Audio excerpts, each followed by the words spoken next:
here we go with the next report from IRENA, again supported by the German government, on renewable energy policies for cities. Buildings are a big focus because buildings take up enormous amount of energy for heating and cooling in cities, especially because of all the commercial buildings and the residential sectors. The high end population density is better in many ways because nuclearization of families and small number of people living in big houses in suburbia actually leads to much higher consumption of resources like water, energy, and so on.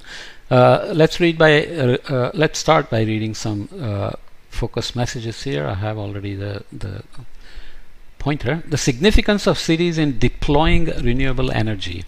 The boundaries of urban policy making are defined by the legal and regulatory authority vested in governments, not only at the municipal level but also at the state, provincial, and national levels. These boundaries are drawn in different ways across countries. Some are governed in a highly centralized way, while in others there is a considerable degree of devolution of authority. IRENA's continuing work on renewable energy in cities, we already read one of the reports, has identified several dimensions of cities' roles in shaping climate adaptation and mitigation efforts, and as such in accelerating the deployment of renewable energy solutions as a key pillar of national sustainable energy targets. We'll see a figure in a minute. I hope I included it. Cities can be target setters, planners, and regulators, early adopters, if you will. They're often owners and thus operators of municipal infrastructure. Cities are always direct consumers of energy and therefore aggregators of demand, and can be conveners and facilitators and financiers as well of renewable energy projects. Finally, local authorities can play an important role in raising awareness by informing citizens of target setting and planning, and also by giving citizens an opportunity to provide comments and other inputs. So this is how the role of the governments is seen, role of municipal governments in the energy transition. Here is the government conducting the orchestra, regulators, operators, financiers, conveners and facilitators, awareness builders, demand aggregators, and target setters and planners. Very schematic, but still you get the idea of how multiple stakeholders and regulators can work together. We'll just read some highlights. Setting standards and passing ordinances. Obviously I skipped figure 1 and 2 that I mentioned. So cities in terms of policy need to set standards and pass the ordinance to meet those standards and enforce them, of course. Deploying renewable energy in municipal and privately owned buildings. Here is the global share of electricity used in buildings, so this gives you a sense of why buildings need to be a big focus. This is by service as well, so you have share of electricity 49% here with 40% other services here. So other services: space heating, water heating, cooking, and cooling. So you can see here cooling is a relatively small amount compared to space heating and water heating. So this is not something that always gets noticed. So 100% share of electricity in cooling with various other shares. So 8% cooking, so let's go here. 17% of the share of electricity goes here into other services, and 18% of the electricity goes here. So this is the average number. So these are the numbers in exajoules from IRENA report. I'm not being very detailed here. 13% for water heating, share of electricity is 14%. 34% for space heating, so share of electricity there is 49%. Sorry, so those are for each sector. So cooling, share of electricity for cooking, water heating, space heating, and other services. Okay, just get the idea. Renewables in social housing. So you can see the nice concentrated living quarters, cookie cutter houses, but nonetheless once you get used to living in them, it can be quite convenient in terms of amenities, access to various infrastructure and services, and so on. You also need partnering for effectiveness, which we'll see in a minute, which we already saw here a little bit in terms of partnering. So stimulating incentives to deploy high efficiency systems. The report also has some details on the various models that are available for planning and policy making, but I won't go through those. Cities could offer incentive funding to enable private housing improvements and energy efficient upgrades. These schemes are typically for low-income homeowners but can also be available for higher income individuals. We talked about retrofitting buildings being more expensive than new buildings, which can be built to take care of green standards and green certifications and so on.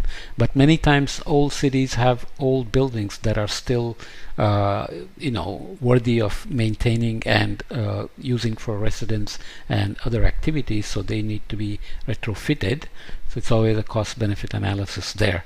Home repair program loans, lacking the upfront money to make needed repairs. Low-income households are often eligible for forgivable low-interest loans or just grants. Although many programs target low and middle-income homeowners, other schemes, there is a bit of a breeze. Hopefully the sound is okay. Although many programs target low and middle income homeowners, other schemes do not set a limitation on household income. Also, programs pay via a variety of mechanisms. Eligibility can be based on a dynamic interest rate tied to income. So the higher the income of a household, the higher the interest rate is set. It is set to pay. The city of Dallas in the US, for instance, offers deferred loans to low-income homeowners for major systems repairs such as roof improvements and the replacement of upgrade of plumbing, electrical systems, and heating, ventilation, and air conditioning. Okay, so let's hope the breeze is not destructive.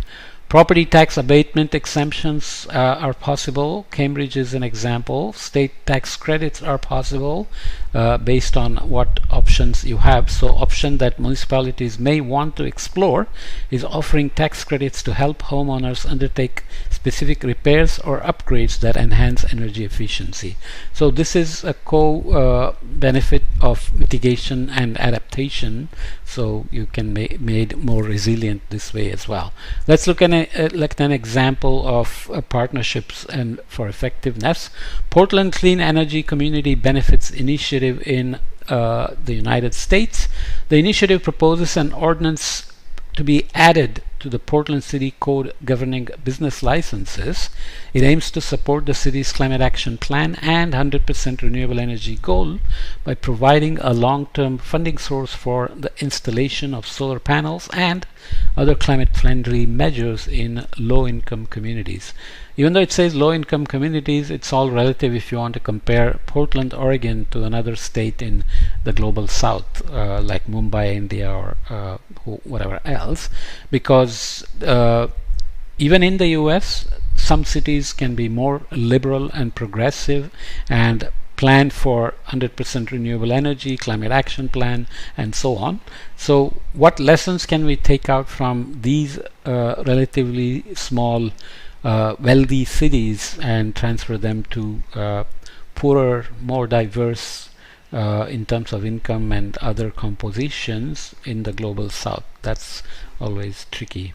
But the general idea of partnering for effectiveness in policy setting is always applicable in every place.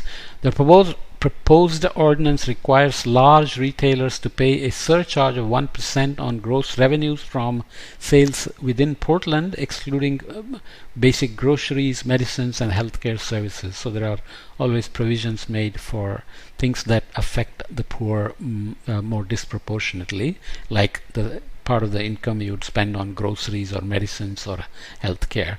Revenues would flow into the Portland Clean Energy Communities Benefit Fund. The fund would finance renewable energy and energy efficiency projects, clean energy skills training, and workforce development programs for low-income and disadvantaged residents. This is from the City of Portland in 2018. Let's read the summary of this very short report. The podcast is also very short. As a key use of energy in cities, buildings are a high payoff target in the process of advancing the global energy transition. A combination of energy efficiency and renewable energy can do a great deal to shrink the carbon footprint associated with the heating, cooling, and other energy uses of a city's building. Of course, there is also transportation, electrification of the transportation system, etc., that can be targets as well. But this is the biggest targets in terms of buildings.